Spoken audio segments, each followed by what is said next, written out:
Masih semangat? Tapi kalau saya dengar cara jawab salamnya panjenengan malam hari ini sudah jam 3:30. Tetap semangat? Jawab salam yang semangat. Saya doakan yang jawab salamnya paling keras sendiri, insya Allah hutang-hutangnya segera terbayar. Saya doakan yang jawab salamnya paling keras sendiri, yang belum punya jodoh segera mendapatkan jodoh. Yang sudah punya jodoh jawab salamnya masih semangat, saya doakan semoga tambah. Maksud saya tambah istiqomah, keluarganya tambah sakinah, mawaddah, rahmah, tambah sawah, tambah rumah, tambah sepeda, tambah mama. Assalamualaikum warahmatullahi wabarakatuh.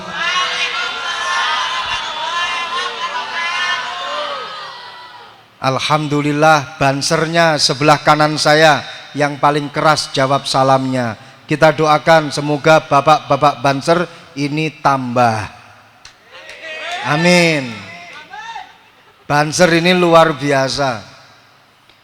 Kalau panjenengan Bu pengen punya menantu yang yakin masuk ke dalam surganya Allah, carilah menantu dari anggota banser. Kenapa? Banser paling semangat ini kelihatannya. Karena masih jomblo. Kenapa? Karena banser selalu berada di sampingnya para ulama.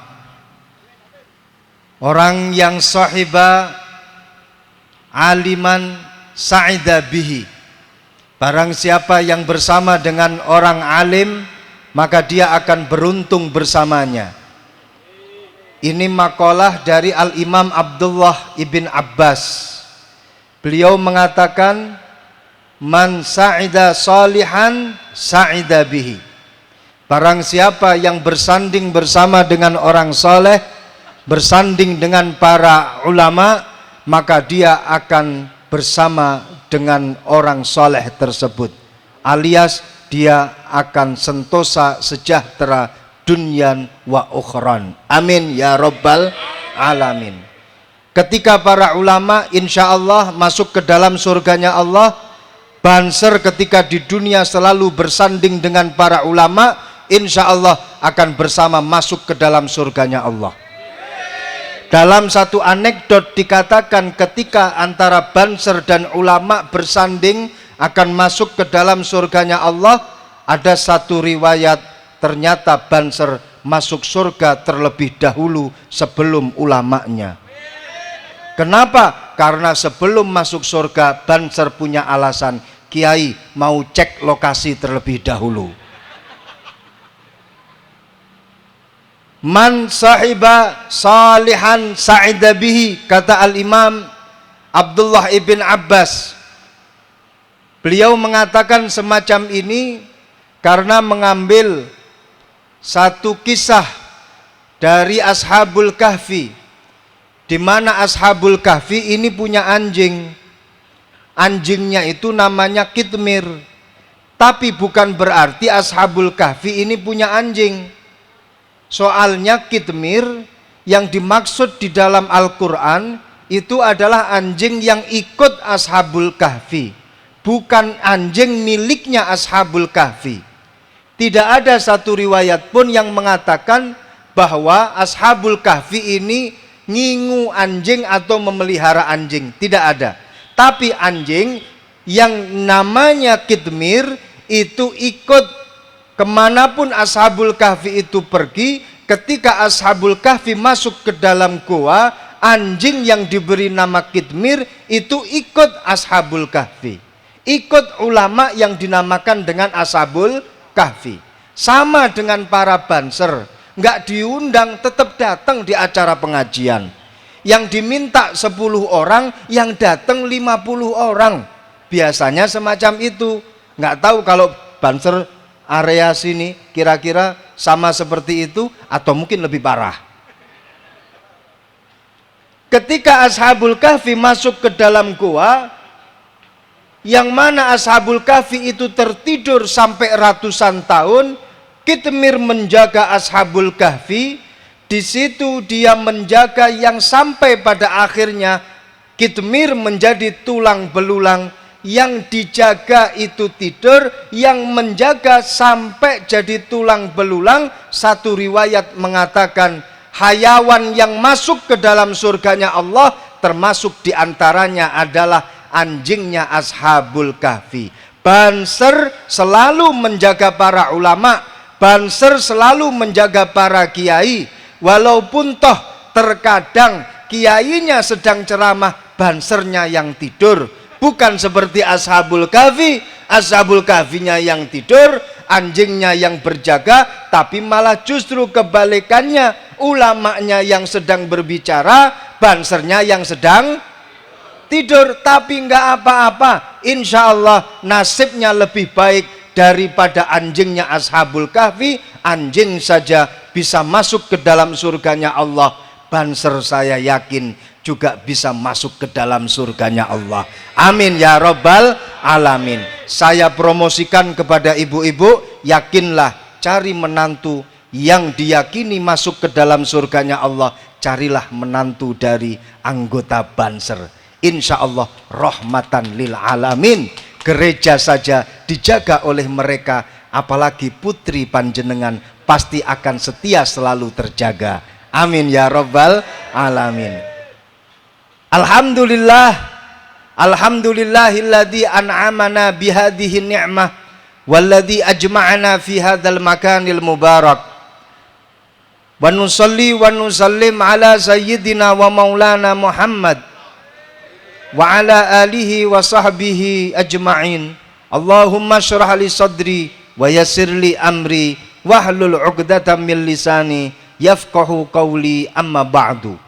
Hadratal muhtaramin ulama'an al-a'izza yang kita muliakan bersama-sama, Habib bin Yahya, Habib Abu Bakar bin Yahya, senior saya, juga hadir senior saya, beliau panjenenganipun Mang Acung. Saya manggil beliau Mang karena memang pernahnya paman dari pondok pesantren Gedongan. Jadi saya sendiri itu kalau dilihat dari kakek saya itu aslinya Gedongan. Saya cucunya, sehingga saya ini juga termasuk orget alias orang Gedongan. Kalau saya ke Cirebon, ini berarti saya kembali ke tanah air, khususnya tanah air kakek saya. Sehingga kita ini seperti saudara saja. Walaupun toh datangnya terlambat, dimaklumin saja. Karena kita ini adalah saudara. Sepakat? Sepakat? Hadir bersama kita senior kita luar biasa di Lirboyo, khatam tahun 1974. Beliau panjenenganipun Kiai Ismail. Walaupun toh tampak atasnya umur 70, tapi saya yakin bawahnya masih 27 tahunan. Amin ya Rabbal Alamin. Awet muda Kiai, awet muda. Kalau sudah senior-senior, ini ada di depan saya, ada juga Mang Adit. Ini juga termasuk sesepuh saya. Jadi kalau sudah sesepuh ini berkumpul di depan saya tidak akan ngomong banyak-banyak. Karena saya khawatir kalau saya ngomong terlalu banyak, nanti akan ada salah dan kepleset omongnya. Tapi walaupun toh demikian, ini bukan salah saya untuk berbicara di depan panjenengan. Salahnya para senior yang menyuruh juniornya untuk berbicara di depan panjenengan. Kalau toh memang nanti ada salah kata, khilaf, kepleset omongan, jangan salahkan junior, tapi salahkan seniornya. Kalau sudah bersama dengan para sesepuh, nggak bisa ngomong apa-apa saya. Saya teringat dengan dawuhnya Al-Habib Salim Asy-Syatiri, man kasura kalamuhu kasura syarabuhu wa akluhu. Barang siapa yang banyak omongnya, dia pasti akan banyak minumnya dan makannya. Kenapa? Karena capek. Capek akhirnya makan, capek akhirnya minum. Alhamdulillah minuman sudah ada di depan saya, tinggal makanan yang kita nanti-nanti. Waman kasura akluhu wa syarabuhu kasura naumuhu. Barang siapa yang banyak makan dan minumnya, dia pasti akan kekenyangan. Terus pada akhirnya muncul penyakit rutin setelah makan, yaitu pasti ngantuk dan kemudian tertidur. Waman kasura naumuhu, barang siapa yang banyak tidurnya, kasurat dunubuhu, pasti banyak dosanya. Kenapa? Karena ketika ditimbang antara amal yang baik dan amal yang jelek, ini lebih banyak amal yang jeleknya karena dia banyak tidurnya, amal ibadahnya sedikit. Waman kasurat dunubuhu fannaru laikun bihi. Barang siapa yang banyak dosanya, maka neraka patut menjadi tempat tinggalnya. Saya takut kalau saya nanti kebagian neraka, naudzubillah min dalik, gara-gara banyak omong di majelis ini. Makanya saya akan persingkat omongan saya, pembicaraan kita pada malam hari ini 15 menit selesai. Sepakat? Hah? 15 menit, oke lah, saya tambah 2 menit, 17 menit selesai. Sepakat? Karena saya lihat ketika saya masuk ke dalam arena ini, saya lihat banyak dari ibu-ibu yang sudah tergelepar. Banyak juga dari para bapak-bapak di belakang sudah tergelepar di serambi masjid. Ini menunjukkan saya tidak boleh lama-lama. Di majelis pengajian saya selalu mengatakan, orang kalau berada di majelis pengajian, dia akan selalu mendapatkan 5 cobaan dari Allah Subhanahu wa ta'ala. Sampeyan catat, kalian catat 5 cobaan orang yang berada di majelis pengajian. Mungkin 5 hal ini nanti akan muncul di dalam soal ujian seleksi CPNS. Tapi saya tidak pernah suudzon, saya juga tidak pernah marah ketika orang tersebut di majelis pengajian melakukan 5 perkara ini, karena saya teringat dengan hadisnya Rasulullah sallallahu alaihi wasallam, "Idza marartum bi riyadil jannah farta'u." Qalu, "Fama hiya riyadul jannah ya Rasulullah?" Qala, "Hilakuz zikri." Hadza hadisun hasanun rawahu Tirmidzi. Ketika kalian berjalan dan melewati taman surganya Allah, maka masuklah, ramaikanlah taman surganya Allah itu. Kata sahabat, "Apa itu taman surganya Allah ya Rasulullah? Di mana taman surganya Allah yang ada di dunia ya Rasulullah? Sejak kapan surga itu buka cabang di dunia ya Rasulullah? Di mana letaknya? Apakah ada di luwung gajah?" Benar makhraj saya? Luwung. Atau dimanapun tempat berada, di situkah yang namanya taman surganya Allah? Dijawab oleh Rasulullah, "Hilakuz zikri." Taman surganya Allah itu adalah hilakah zikir. Menurut para muhaddisin, yang dimaksud dengan hilakuz zikri ini adalah majalisul halali wal haram, atau majalisul ta'lim, majelis pengajian, majelis yang di dalamnya dibicarakan tentang syariat agamanya Rasulullah sallallahu alaihi wasallam. Ini adalah taman surganya Allah. Wa hilakuz zikri, menurut sebagian para muhaddisin, yang dimaksud dengan hilakuz zikri itu adalah majalisuz zikri, majelis zikir. Di dalamnya ada tahlil, di dalamnya ada tasbih. Itulah taman surganya Allah. Alhamdulillah malam hari ini semuanya sudah kita lakukan. Tahlilnya sudah, sholawatannya sudah, berzikirnya sudah, pengajiannya sudah. Ada yang ngomong sudah tadi, saya langsung turun.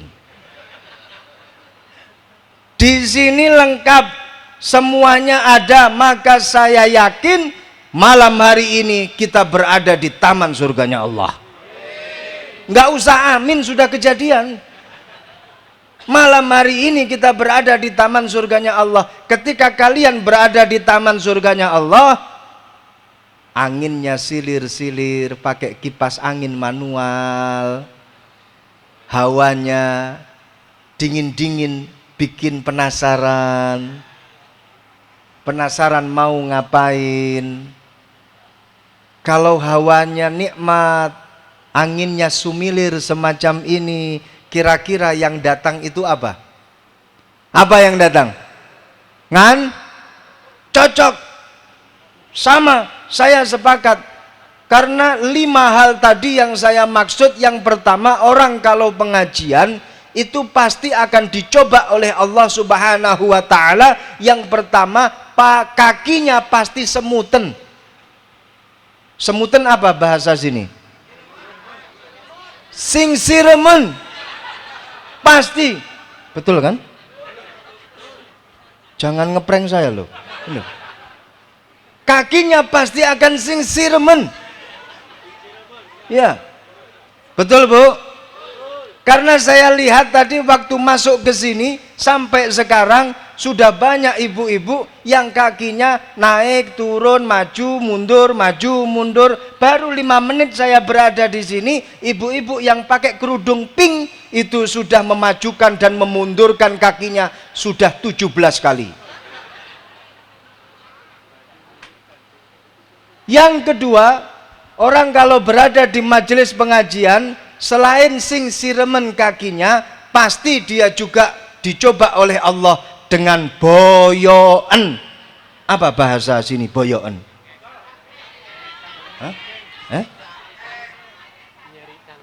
Nyeri cangkeng. Pasti dia akan merasakan yang namanya nyeri cangkeng. Karena saya lihat bapak-bapak yang di belakang, baru saya 17 menit di sini malah belum ada, di belakang sudah ada yang mencangkeng kanan kiri, cangkeng kanan kiri sampai 7 kali. Ini adalah termasuk cobaan orang yang ada di majelis pengajian. Alhamdulillah. Yang ketiga, pasti matanya berubah jadi 5 watt alias ngantuk. Yang keempat, pasti sudah ada yang tidur. Sudah ada yang tidur? Sebelah sana? Sudah belum? Mohon yang tidur angkat tangan.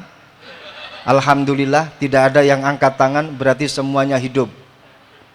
Yang kelima, orang berada di majelis pengajian, dia pasti ada yang ngomong sendiri, yang ngaji nggak didengerin. Betul? Betul? Alhamdulillah. Saya tambahkan di majelis ini 1 sudah ngelakuin 5 perkara, kok malah ngomong alhamdulillah. Bu, Pak, saya pernah bilang seperti ini di satu majelis pengajian. Orang yang denger ini ngirain saya ini serius, padahal yang saya omongkan ini ya serius. Akhirnya keesokan harinya dia berangkat ke pengajian, dia bawa bantal dan guling. Tetangganya bilang, "Mbok, arep menyang mendi? Mau kemana?" Dijawab, "Saya mau berangkat ke pengajian." "Pengajian kok bawa bantal sama guling?" "Iya, katanya yang ngaji kemarin di Masjid Baitus Suada, kalau kita berada di majelis pengajian, kita ini berada di taman surganya Allah. Makanya kita nikmatin sekalian pakai bantal dan guling." Tetangganya ini ternyata terprovokasi.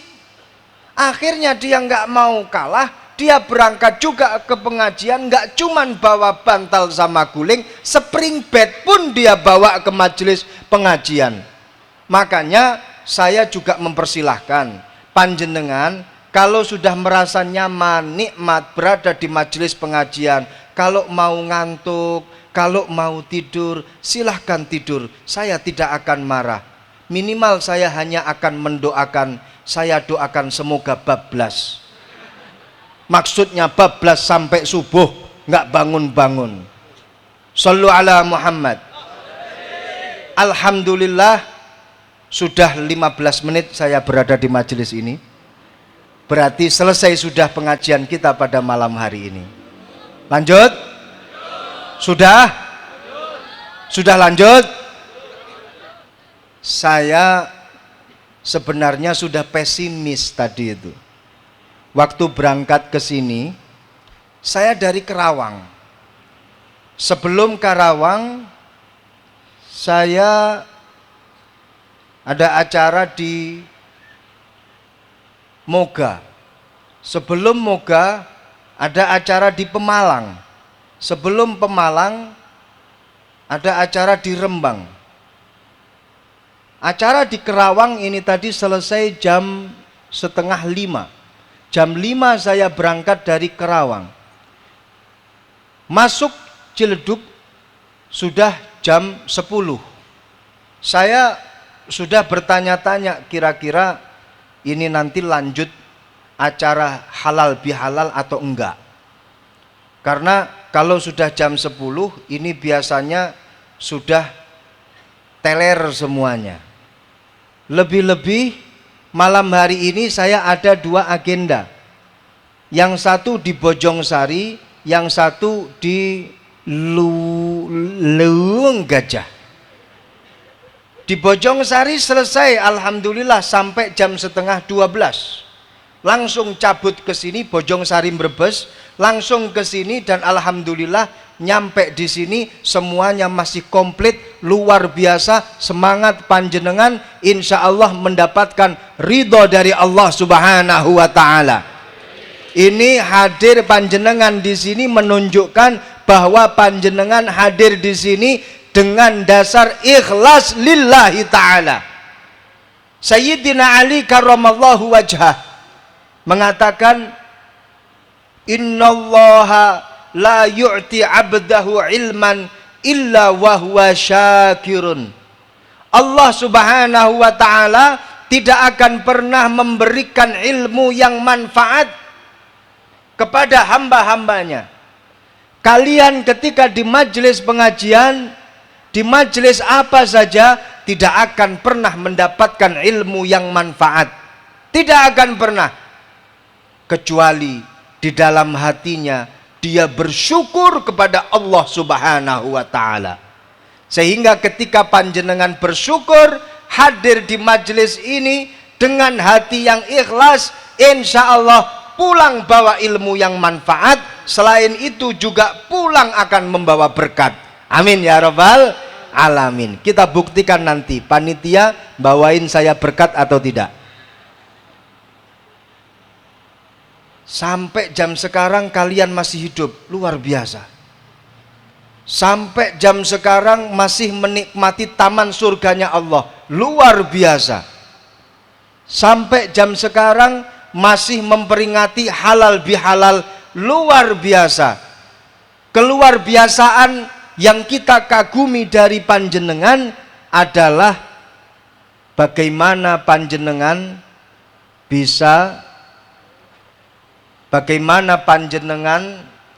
bisa merealisasikan halal bihalal, menggugurkan hakul adami yang menjadi kewajiban kalian. Karena dalam acara halal bihalal kita saling memaafkan antara satu dan yang lain. Dalam acara halal bihalal kita saling menggugurkan hak-hak adami yang mengganjal pada diri kita. Insya Allah setelah acara ini segala permasalahan yang ada di antara kita kosong, tidak ada dusta di antara kita dan juga tidak ada dosa di antara kita. Sepakat? Minal a'idina wal faizin taqabbalallah minna wa minkum taqabbal ya karim. Halal bihalal, kalau panjenengan lihat dalam kamus bahasa Arab manapun tidak akan pernah kalian dapatkan halal bihalal itu artinya apa. Panjenengan lihat di dalam kamus Al-Munawwir, panjenengan lihat di dalam kamus Munjid, atau panjenengan lihat di dalam Primbon, nggak akan ada itu yang namanya kalimat halal bihalal.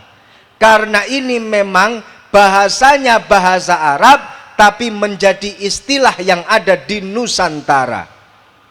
Halal bihalal salah satu yang ikut mempromosikan dan juga mempopulerkan itu adalah Mbah Kiai Wahab Hasbullah.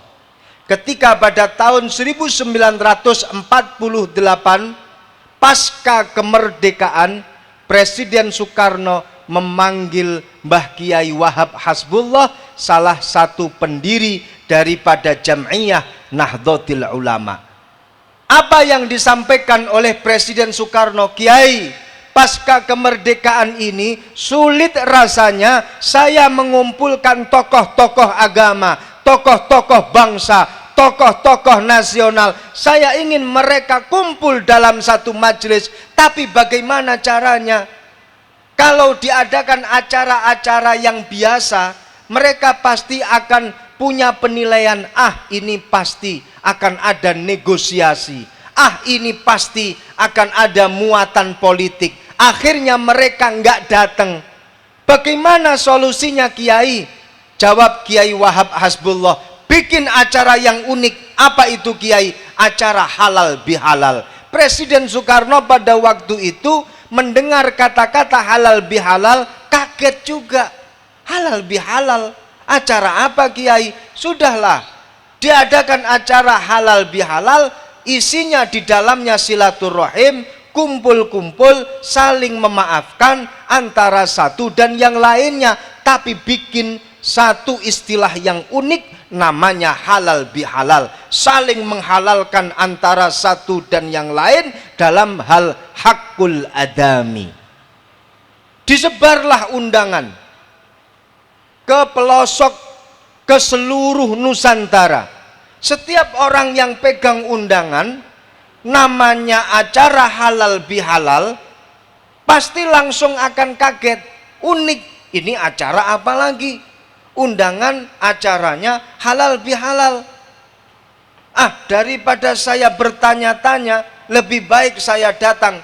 Saya takut nanti setelah ada acara halal bihalal, habis itu ada haram bil haram, makruh bil makruh, mubah bil mubah, wa ghairu dzalik. Akhirnya karena penasaran, berangkatlah itu orang-orang yang dapat undangan acara halal bihalal. Ternyata di dalamnya ada silaturahim, di dalamnya ada kumpul-kumpul, saling memaafkan. Ini loh, dari kisah ini sehingga muncul satu kaidah kholaf yu'raf. Kalau pengen terkenal, kalau pengen viral, harus punya gaya yang beda dengan yang lain. Kalau pengen kondang, harus punya style yang berbeda dengan orang lain. Makanya orang nyeleneh itu pasti terkenal. Orang nyeleneh pasti terkenal. Kholaf yu'raf, acara halal bihalal, di dalamnya sebenarnya ini adalah silaturahim. Di dalamnya ini silaturahim, dan ini adalah embrio daripada berdirinya Nahdlatul Ulama. Nahdlatul Ulama itu berdiri dengan semangat silaturahim. Mbah Kiai Hasyim Asy'ari sebelum mendirikan Nahdlatul Ulama, beliau silaturahim sowan kepada gurunya Syekhona Khalil Bangkalan, minta restu, dan akhirnya direstui oleh Mbah Kiai Khalil Bangkalan. Mbah Kiai Hasyim Asy'ari dalam mendirikan Nahdlatul Ulama silaturahim dengan kerabat-kerabatnya, dengan Mbah Kiai Fakih Mas Kumambang Gresik, dengan Mbah Kiai Abdul Jamil Buntet, dengan Mbah Kiai Raden Asnawi Kudus dan juga kiai-kiai yang lainnya. Demikian juga Mbah Kiai Wahab Hasbullah. Beliau mendirikan Nahdlatul Ulama, juga bersilaturahim dari ujung Indonesia sebelah timur sampai ujung Indonesia sebelah barat, Mbah Kiai Wahab Hasbullah. Makanya sebagai warga Nahdiyin kita harus mengutamakan silaturahim, kita harus mengutamakan halal bihalal, kita harus mengutamakan ukhuwah. Karena apa? Yang namanya ukhuwah ini adalah sababul quwwah. Dengan ukhuwah kita akan mendapatkan kekuatan. Jangan ngaku sebagai warga Nahdien kalau menolak silaturahim. Jangan ngaku sebagai warga NU kalau tidak mau halal bihalal.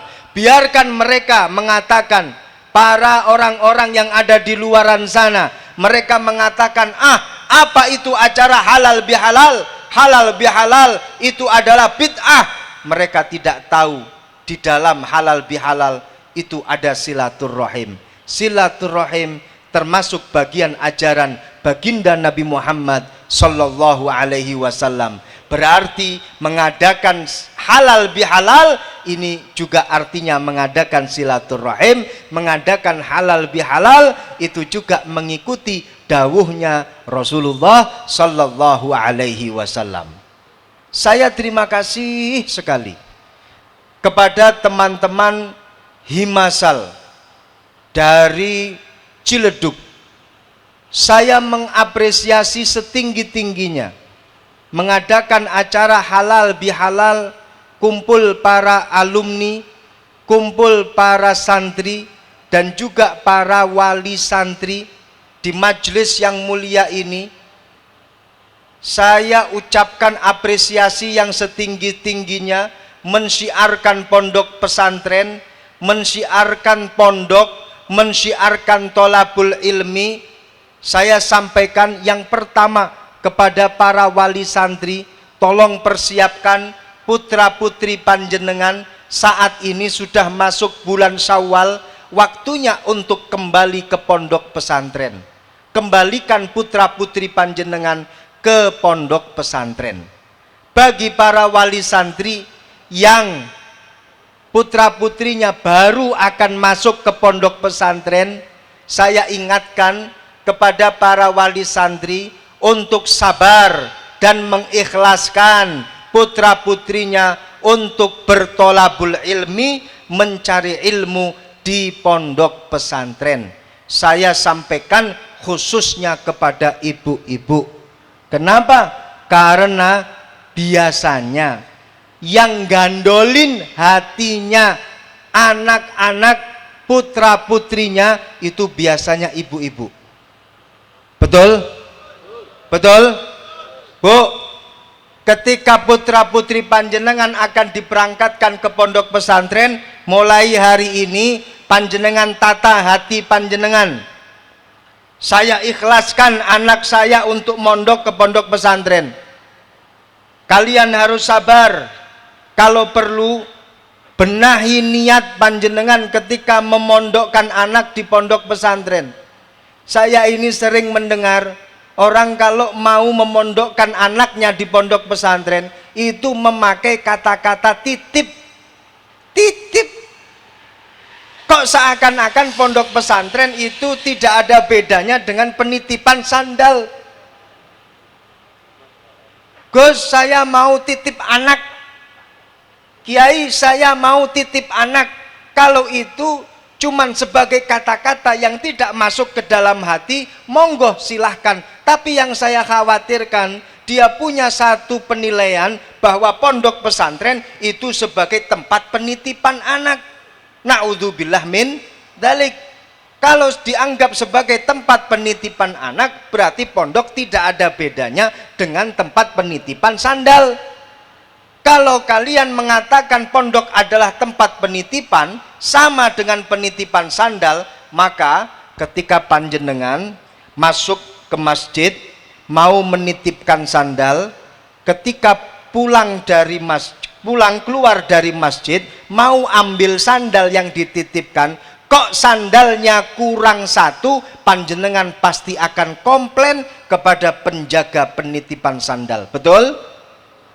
Kalau seandainya sandalnya bertambah satu, yang panjenengan titipkan itu dua, tapi ketika pulang ternyata dua sandal itu menikah di dalam tempat penitipan sandal, melahirkan satu sandal lagi, jadi tiga sandal. Pasti kalian akan mengembalikan tambahan sandalnya.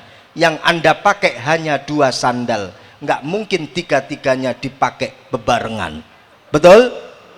Kalau kalian menitipkan anak di pondok pesantren dengan satu penilaian pondok pesantren adalah tempat penitipan, berarti kalau ada yang tambah dari anak panjenengan, panjenengan harus mengembalikan tambahan-tambahan yang ada, yang ditemukan di dalam diri putra-putri panjenengan. Kalau ada yang kurang dari putra-putri panjenengan, insya Allah putra-putri panjenengan ketika dipondokkan di pondok pesantren tidak akan berkurang, tapi malah justru bertambah. Tambah ilmunya, tambah akhlaknya, tambah gantengnya, tambah cantiknya, tambah manisnya, insya Allah tambah semuanya. Ketika kalian mengatakan pondok pesantren adalah tempat penitipan, maka kalian harus mengembalikan tambahan ilmu yang didapatkan oleh putra-putri panjenengan. Ketika kalian mengatakan pondok pesantren sebagai tempat penitipan, kalian harus mengembalikan tambahan-tambahan akhlak yang didapatkan oleh putra-putri panjenengan. Tambah putra-putri panjenengan di pondok pesantren itu pasti tambah. Ada satu kaidah di dalam bahasa Arab, kullu syai'in qad syarafa bima humil. Segala sesuatu yang ada di dunia ini akan menjadi mulia karena dia bersanding dengan perkara yang mulia. Dia menjadi tambah mulia karena bersanding dengan perkara yang mulia. Awalnya biasa-biasa saja, tapi karena dia bersanding dengan orang yang mulia atau memiliki perkara yang mulia, akhirnya dia ikut mulia, harganya jadi tambah. Saya akan merasionalisasikan, kalau ada seorang laki-laki wajah biasa-biasa saja, nggak begitu ganteng, cakep juga dapat nilai 6, nggak begitu gagah, tapi ketika dia berada di balik setir mobil Mercedes-Benz atau mobil BMW, saya yakin semua mata perempuan pasti akan terpanah kepada laki-laki tersebut. Betul? Bukan karena wajahnya, orang dia nggak ganteng, bukan karena gagahnya, orang dia nggak gagah, tapi karena mobilnya, karena perkara yang berharga yang menempel pada dirinya. Ini yang kemudian membuat dia berharga. Seorang banser ketika dia memakai seragam banser, loreng-loreng banser, berdiri tegap, memaksakan tegap berdiri, padahal aslinya tidak begitu tegap-tegap banget, memaksakan untuk meninggi-ninggikan, mendongakkan dada, aslinya tidak tinggi-tinggi banget, tapi karena dia memakai seragam loreng banser, akhirnya dia tampak gagah. Bukan karena jati dirinya, tapi karena alma mater banser yang melekat pada dirinya. Ini kalau seandainya seorang banser seragamnya dicopot di depan panjenengan, yakin panjenengan pasti akan lari meninggalkan orang ini. Coba copot seragammu, kita semuanya pasti akan lari. Seorang perempuan sama, ketika wajahnya biasa-biasa saja, nggak begitu elok, nggak begitu cantik, tapi ketika dia berdandan layaknya bidadari, masya Allah, dia memakai maskara panjangnya 1/2 meter, dia memakai bedak tebalnya 1 senti, dia make merah-merah di pipi, namanya apa itu? Bukan blush on. Dia pakai blush on merah-merah di pipi. Nggak cuman pipinya yang di blush onin, tapi jidatnya juga di merah-merah.